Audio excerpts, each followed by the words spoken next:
Mystery House.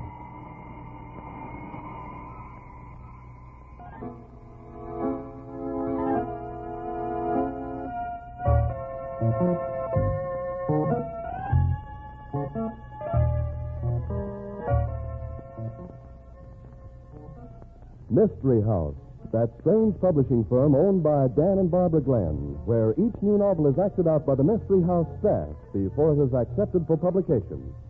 Mystery House.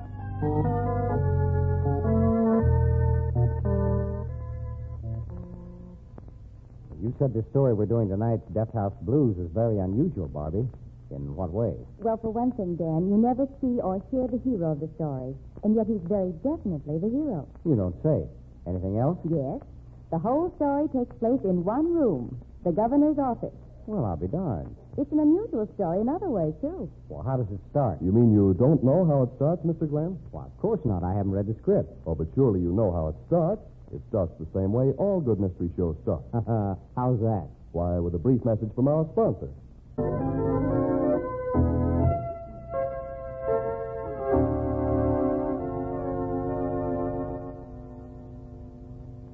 Okay, boys and girls, you all have your parts. Places, everybody. Set the scene, Tom. Death House Blues. Tonight's story opens in the governor's office in the state capital of a distant state. Governor Burris is sitting at his desk as the dynamic Terry Rogan, criminal lawyer, speaks. The governor doesn't seem to like what he hears and says so. Great Scott, Rogan. You act as if sending this client of yours, this Eddie Banks, to the chair was a personal pleasure to me. Well, I think it is, Governor. You feel it's a popular thing to do. You think you'll get votes by letting this kid be killed for a murder he didn't commit. Oh, please now, Rogan. I'm not quite that bad. Just because you and I belong to different political parties. It's politics that keeps you from granting executive clemency, Burris, and you know it. The word has come to you that Eddie Banks is supposed to fry. Listen, Rogan, if you're insinuating that anybody tells me how to run my office... Well, take the stuffing out of your shirt, Governor. It's too late for me to be polite. The kid's supposed to go to the chair in an hour. I've been fair and patient with you, Rogan. I've granted 2 stays of execution. I've examined all the evidence thoroughly. You've played to the grandstand all through the appeal, and you know it.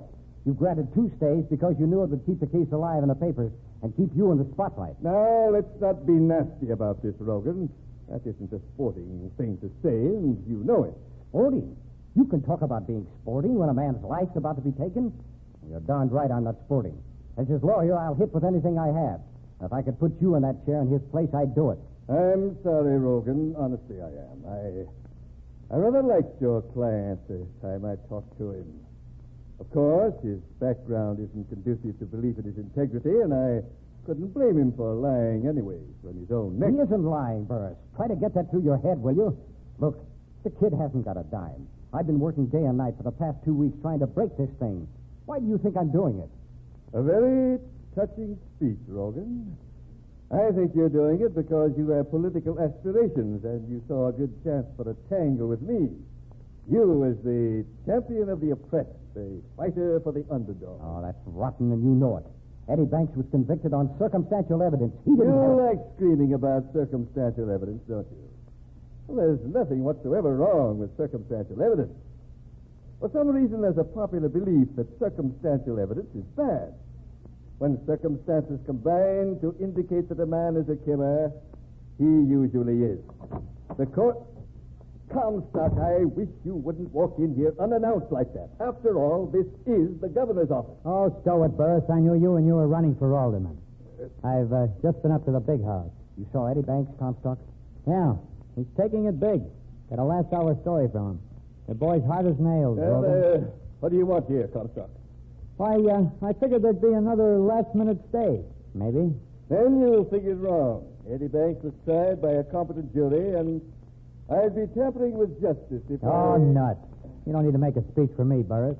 And if you think I'd quote a line like that, you're crazy.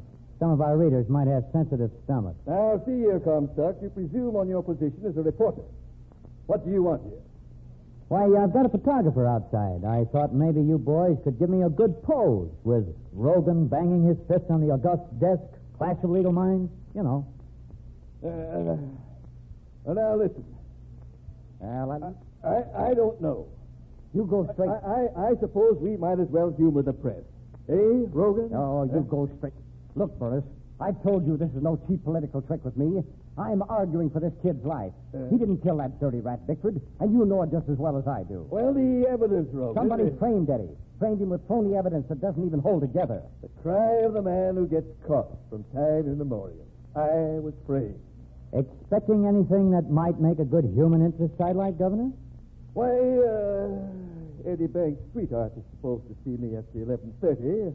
Last-minute request. She's waiting outside now, but who's the dirty little guy with her? What? Madeline's out there? Why didn't you say so? I thought you knew. Send her in. Okay. There's a true blue for you, that girl. The way she's stuck by Eddie is... Is what? Well, it's proof that Banks is innocent. No girl would be as loyal as that unless she actually believed that he was... Oh, hello, Madeline. Hi, Rogan. I brought along a character. It's a little late for new evidence, Madeline. I know.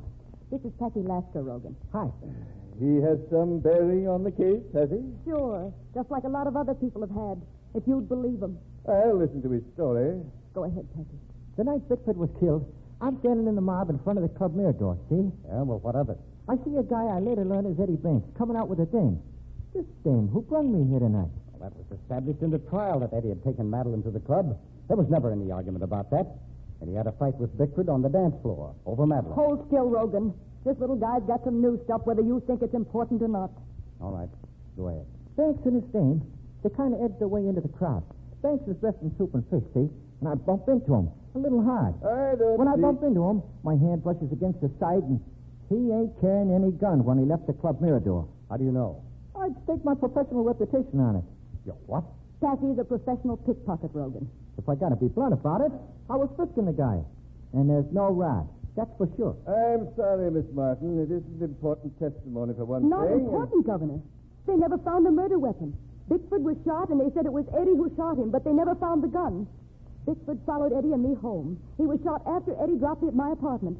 Eddie wouldn't have had time to pick up a gun anywhere. This man, though, he couldn't possibly know whether or not Eddie Banks had a gun on his person. No? Have a look at this. Yeah? What is it? It's Eddie's wallet. Packy got it in the crowd. Rather neat trick. I'm afraid it won't help us any. But it shows definitely, if they'll believe Packy, that Eddie couldn't have killed Bickford. The testimony of an admitted pickpocket hardly excites me, Miss Martin. See, Miss Martin, like I told you, I wouldn't have done any good. Just got myself into trouble by getting spotted by cops in the courtroom. I suppose you left the money in this wallet. A great lift that was. $5 in it. But that's not true, Packy. Honest. $5. When Eddie and I were in the cab going to the club, he said to me, "How would you like to take a look at real dough?" And he pulled out his wallet and showed me $5,000. Oh, look, lady, I never got no $5. I believe you, Packy. And I'm pretty sure I know who got it. Who? Bickford. He was the guy who received the dough for the crooked politicians. That fight between Eddie and Bickford was a fake. It gave him a chance to wrestle around just long enough for Eddie to drop the $5,000 in Bickford's pocket. Eddie was paying off. If such a thing were true, which seems questionable, I mean, if there is a political payoff, why didn't Eddie Banks say something about it when he had his day in court? Huh, I don't know. But I'm going to find out. Yes, how? Hello? Warden? This is Madeline Martin at the governor's office. It's terribly important for me to talk to Eddie Banks right now. Oh, thank you. I'll have him call me right back. Goodbye. This is a trick of yours, Rogan. I didn't even know about it. I never heard of this pickpocket before. My name's Packy Lasker, Mr. Rogan. You don't need to keep calling me a pickpocket. The credibility of Eddie Banks' witnesses have been bad all through this case. Well, what do you expect? Eddie was working for Spike Polto. Spike owns gambling joints all over the country.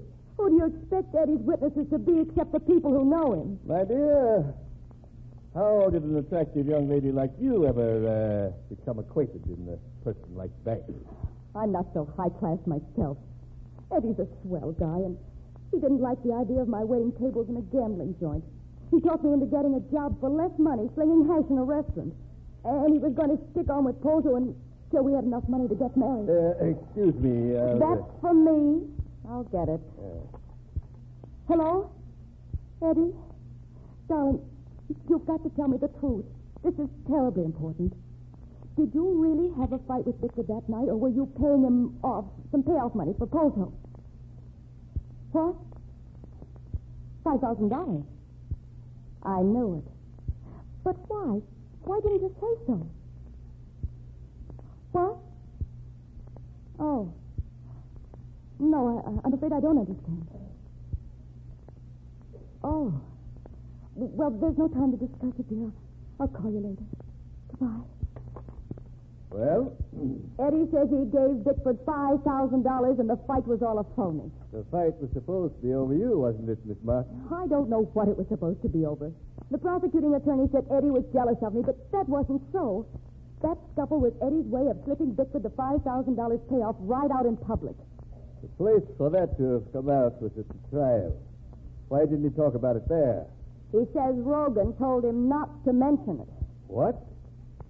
You mean to say that Rogan would deliberately perjure a client?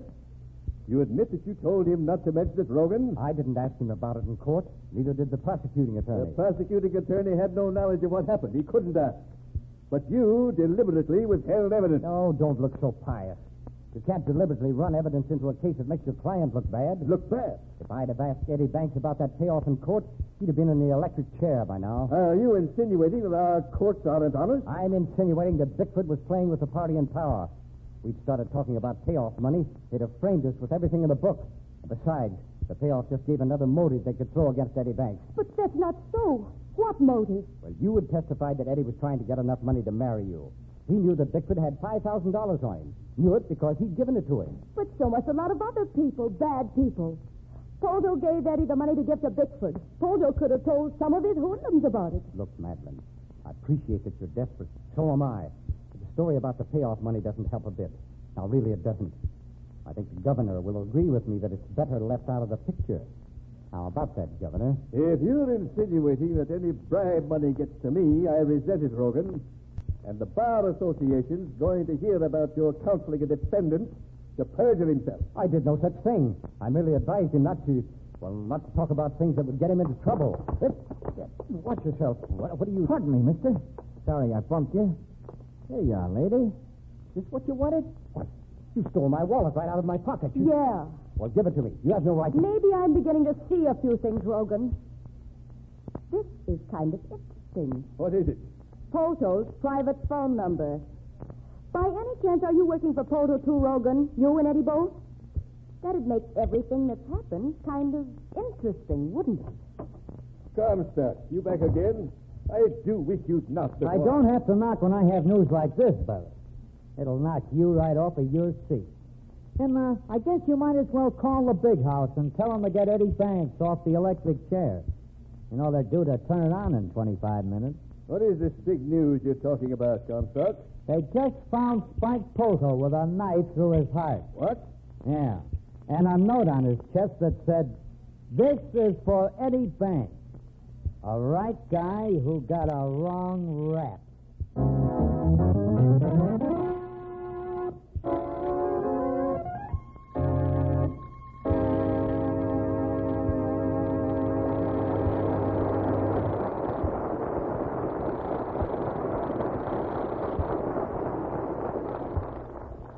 Is Eddie Banks guilty of Bickford's murder? And who killed Spike Polto, the gambling king? We'll find out in the second act of tonight's story.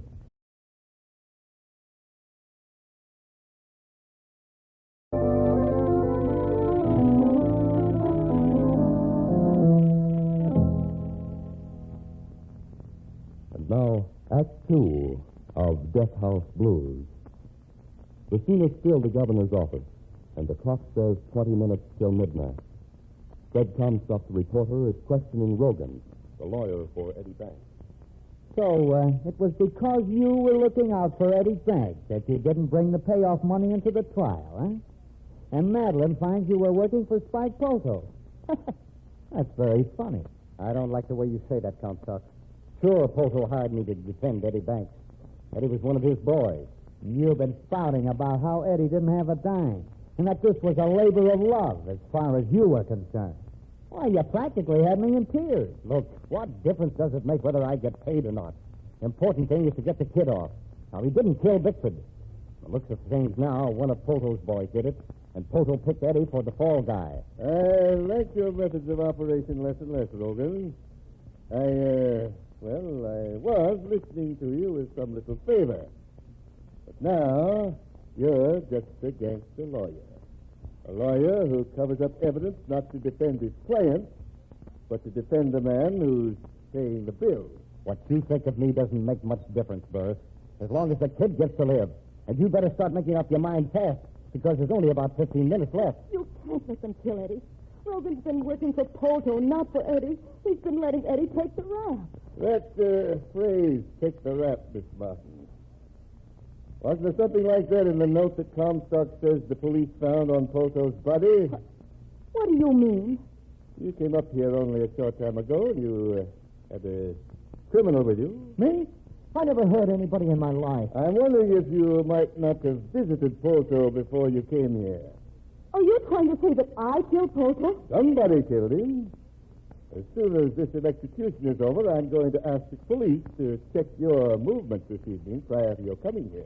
Governor, why should I kill Polto? You fancied this gangster Polto was responsible for your sweetheart being in the death house. You thought perhaps that his murder, together with the note, would throw suspicion on somebody else, would make it look like somebody knew that Eddie Banks was innocent. That wrong rap phrase. It's not too difficult a picture to grasp. Oh, for heaven's sake, Governor, it's just 12 minutes till they'll strap Eddie into the electric chair. There's plenty of time to talk about Polto's murder later. I'm talking about it right now because I think it applies to the case under discussion. My guess is that Polto's murder was a daring effort on somebody's part to confuse and distract me. You think I killed somebody just to get you mixed up? I don't want you mixed up. I want you to have one thing clear, that Eddie didn't murder Bickford. But the note on Polto's chest... Forget about Polto, can't you? Forget the note. In 11 minutes, the man I love is going to the electric chair. He's a nice kid. Even if he was working for crooks, he enjoyed life. We loved each other. I'm sorry for you, my dear, but I can't let my personal feelings allow me to turn loose a man who should pay for his crime. I've always felt there was a place for sentiment in law enforcement, but it isn't right or just to let any man get away with murder. Eddie didn't murder anyone, you fool. Can't you see what's happened? Maybe you better go outside, Madeline. You're getting hysterical. I'm going to have to work fast to get Eddie off now. You get him off? You never wanted to get him off. You never tried to get him off. Take her outside, Comstock, will you? She's cracking up. I guess you better, Comstock, at that. Pardon me, Jenks. I come here with the little lady, and she ain't leaving till she's darn good and ready. But you have the audacity to pull a gun in my office? Kind of funny, ain't it? Me, who always shied away from force. Who got into the dip racket because it didn't have no violence. Me, holding a gun on the governor of the state. Why, I'll have you thrown into jail for this. Okay, suit yourself. I've been in jail before, but the little lady's going to stay here as long as she likes. Thanks, Peggy. Now, I want you to listen to me, Governor. Rogan sold Eddie Banks out. He put on a great show trying to help him when all the time he was trying to hurt him. Rogan wants Eddie to go to the chair. Polto paid him to want that. The one really important point of evidence that could have helped Eddie, Rogan held out. He's given Eddie wrong advice right from the start. I'm leaving, Barrett. It's 5 minutes of 12, and this thing looks like a hot story to me. Boy, I can just see it.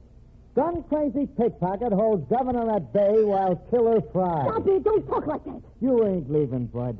Not yet. If I had an opportunity to kill Polto, so did Rogan. Before I came up to your office tonight. Oh, you're out of your head. And you're wasting time that I could be spending in pleading Eddie's case. There's only 3 minutes to go. Governor, you've just got to see it. Rogan's been tied up to Polto. He deliberately put Eddie where he is. Why, looking for Polto, Rogan could have even been the one who killed Bickford. Oh, Governor, there's only 2.5 minutes. For the love of heaven, grab that gun. Grab it. Call the warden right now. I'll dial the number. You've got to do it. You've got to. If you just hold off a few minutes, I'll prove to you that it's Rogan who should be there and not Eddie. Put that phone down, Miss Martin. I'll make my own telephone calls without any help from you. And this show of hysteria isn't helping the case at all. I have to consider facts, not the emotional outburst. You have to consider yourself, too, don't you? You're going to have to live with yourself after Eddie Banks is dead. After I prove that Rogan framed him into the electric chair for a rotten, crooked gangster. And you're going to be guiltier of murder than Eddie ever was. How's it going to feel when you discover you killed an innocent man? I'm sorry, my dear. I'd like to help you, honestly. I will. 1 minute, only 1 minute, Eddie will be sad. Turn up. Oh, do something. Don't sit there like a fool. It's a human being, and it's a human life you're playing with. You're not changing your mind, Governor? I've delayed this thing twice, Rogan. It slips bad. Oh, what difference does it make how it looks? Listen, Rogan, you were at the Club Mirador the night of the murder. You saw the fight when Eddie slipped the money into Bickford's pocket. You'd have been the one person there who realized what was happening. You... Wait. You say he was at the Club Mirador? Hasn't anything been said about that before? There was.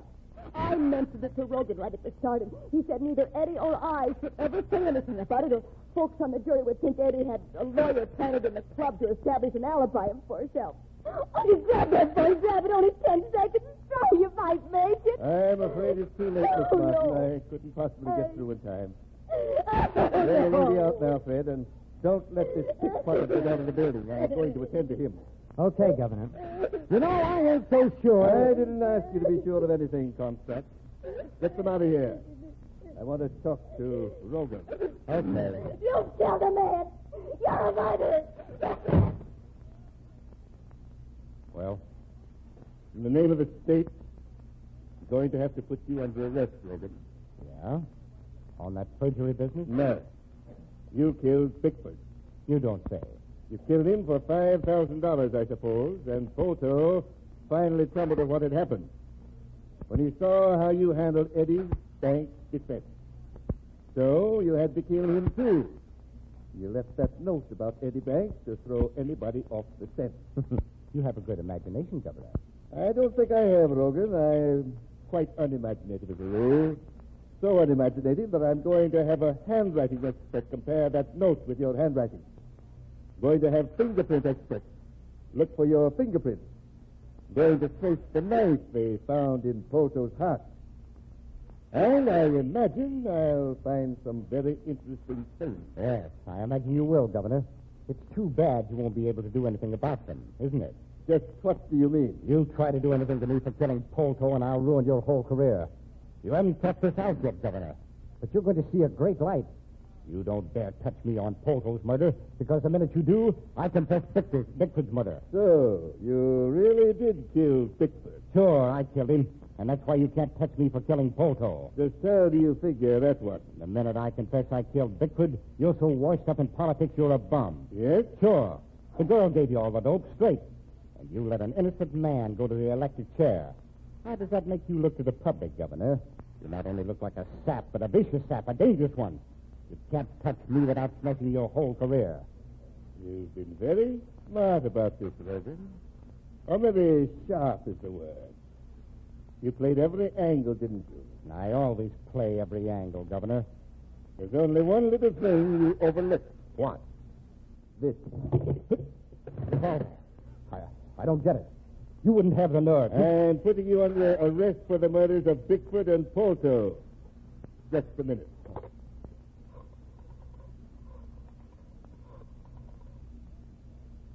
Hello. Warden, cancel everything. You can turn Eddie Banks loose now. Thank you. Huh. I don't get it. He was to be electrocuted at 1 minute past midnight. I know. Well, it's 8 minutes past now. 8 minutes past midnight by my clock, Rogan. What? I set my clock 15 minutes ahead tonight, Rogan. 15 minutes past. I had my doubts about the boy's guilt, even in spite of your bad pleading of his case. You tricked me. Yes. Yes, I tricked you. You know, it's going to be fun letting that reporter Comstock know about this. He said I was stuffy. I don't think I'm stuffy at all. Do you, Rogan?